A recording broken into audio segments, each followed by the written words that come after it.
Vamos a tratar el tema de evaluación prequirúrgica y selección del paciente. Soy el doctor Alejandro Aprá, jefe de cirugía del área de oftalmología del Hospital Español.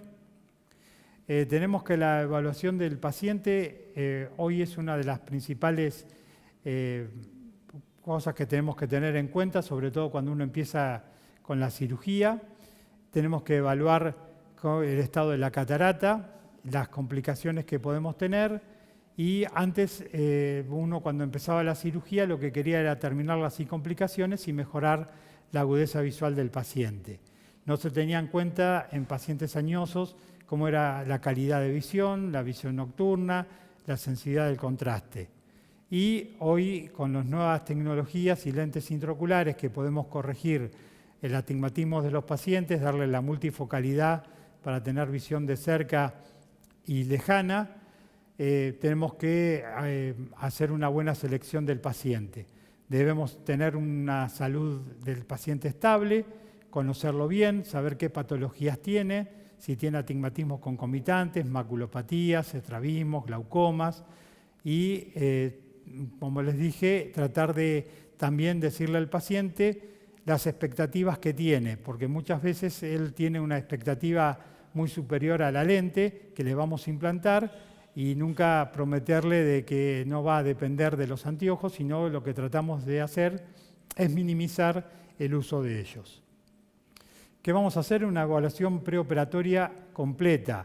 Empezamos con una historia clínica bien detallada, qué enfermedades generales tiene, qué problemas oftalmológicos tiene, tanto que pueda tener el paciente como su familia, y también el examen oftalmológico que vamos a dividirlo en lo que es anexos oculares y el de la lámpara de hendidura.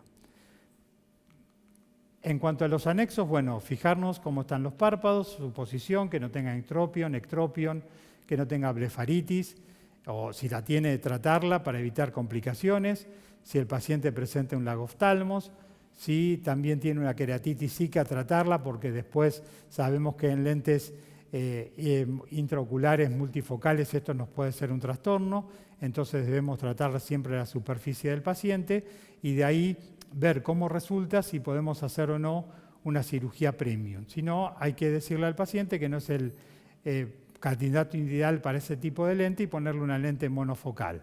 También que no tenga darqueocistitis, que es una fuente de infección. En cuanto a la lámpara de hendidura, como se dijo muchas veces, la cirugía de catarata comienza en la lámpara de hendidura.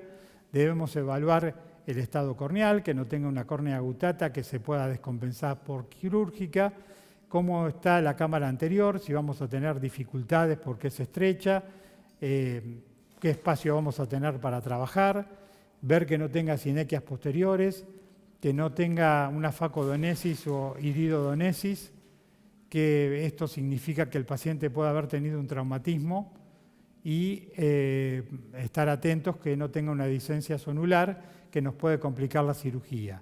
Ver cómo están los fondos de sacos, tanto superior e inferior, y también es importante saber si el paciente tiene glaucoma y dividirlo si está pobremente controlado o no controlado, que conviene hacer una cirugía combinada de faco y trabeculectomía, o solamente sacar el cristalino, ver si mejora la presión o continuar con el tratamiento tópico.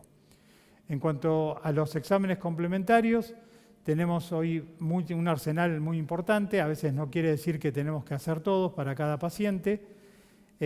Fue una gran ayuda la interferometría óptica láser, que nos permite usar fórmulas de última generación, pero siempre tenemos que tener el ecómetro, porque sabemos que si la catarata es muy densa, no va a pasar la interferometría y necesitamos hacer una ecometría.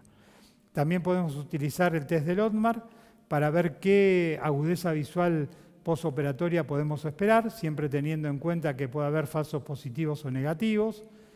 También la ecografía, en el caso de que no podamos ver porque la catarata es madura, solamente esto lo que nos va a decir es si la retina está aplicada o no. Podemos realizar una topografía para saber si el paciente tiene un queratocono, qué tipo de astigmatismo es, si es irregular o no, para saber si podemos implantar una lente intraocular tórica. el test de sensibilidad de contraste, que nos va a servir para saber cómo va a ver el paciente en distintas condiciones de luz el objeto. La pupilometría, que es importante en los pacientes que se les va a colocar un lente multifocal que sea pupilodependiente. Si no contamos con OCT, el test de Amsler también puede ser importante hacerlo para saber si tiene algún grado de maculopatía el paciente. Por supuesto que el gold estándar es hacer un OCT y el campo visual computarizado en el caso, como dijimos, que el paciente tenga un glaucoma.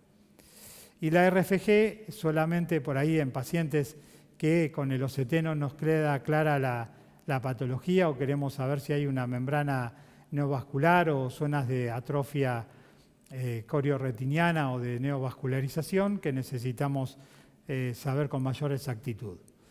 Y después, en cuanto a las consideraciones también oculares, debemos tener en cuenta el cristalino, la córnea, el iris y la retina. En cuanto a los primeros casos, el cristalino no conviene, como en la foto del caso del lado izquierdo, una catarata demasiado densa que sabemos que tenemos que manejar, sobre todo los principiantes, técnicas de divide y conquistarás o de Fako-Chop. Tampoco elegir casos de pseudofoliación, que tenemos pupilas que no dilatan mucho, que hay una debilidad zonular y podemos hacer una desinserción durante la cirugía, o casos complicados como la última diapositiva del cristalino subluxado, en el cual tenemos que tener una expertise quirúrgica importante porque vamos a tener que hacer suturas de anillos a esclera y tal vez se complique bastante la cirugía o una vitrectomía.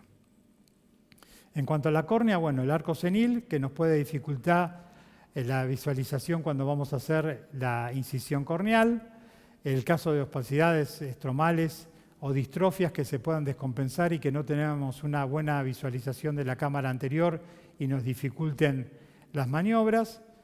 En cuanto al iris, que tenga 7 milímetros de dilatación, ver que no tenga sinequias y recordar que los iris claros tienen mayor tendencia al prolapso y a la miosis. Y en cuanto a la retina, evitar pacientes con retinopatías diabéticas, sobre todo como en este caso proliferativas o terminales, ya que sabemos que si rompemos la cápsula posterior y se nos caen trozos de núcleo o núcleo entero hacia el vitrio, esto va a hacer que se descompense más la cirugía. Y recordar que los pacientes previamente vitrectomizados, al no tener el apoyo vítreo, también se nos puede ir rápidamente el núcleo hacia atrás. En cuanto a la consideración del paciente, de ver las características físicas del paciente. Siempre esto aclaro en los primeros casos que uno va a hacer o cuando empieza con las cirugías.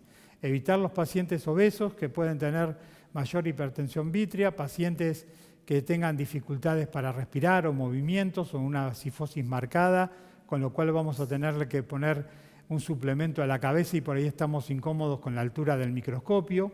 Y aquellos pacientes ansiosos que van a empezar la cirugía, todavía estamos haciendo la asepsia de piel, no hicimos el campo y ya están preguntando cuánto falta para la cirugía y que no mantengan el decúbito por tiempo en la camilla, que también van a estar incómodos. Entonces, ¿cuál sería un paciente ideal? Que a veces es difícil reunirlo, que no tenga tensiones, problemas físicos, ni cejas pronunciadas, ni ojos profundos que nos dificulten poder acceder al ojo.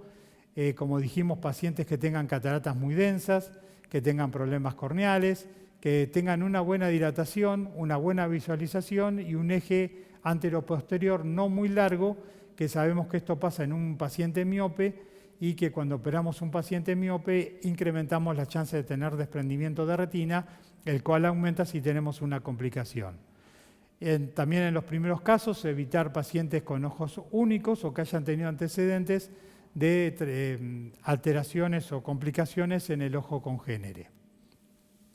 Entonces, un resumen, ¿qué pacientes evitar? Los que tengan poca agudeza visual, pacientes con procedimientos múltiples, no vamos a empezar en los primeros casos a hacer una cirugía combinada o un triple procedimiento con trasplante de córnea, pacientes que tengan pérdida de transparencia corneal tampoco serían ideales, pupilas mióticas que no dilatan mucho a pesar de poder usar algún método de dilatación no lo logremos, los miopes altos por las complicaciones que dijimos que podían tener, las cataratas traumáticas por la discencia zonular, cirugías previas en el caso de que tenga una trabeculectomía que esté funcionando y no manejemos bien la cirugía y hagamos una incisión corneal y tengamos que convertir a un extracapsular y por ahí arruinemos la ampolla, los pacientes que tienen uveitis por la mala dilatación, pacientes que tengan desprendimientos de retina previos,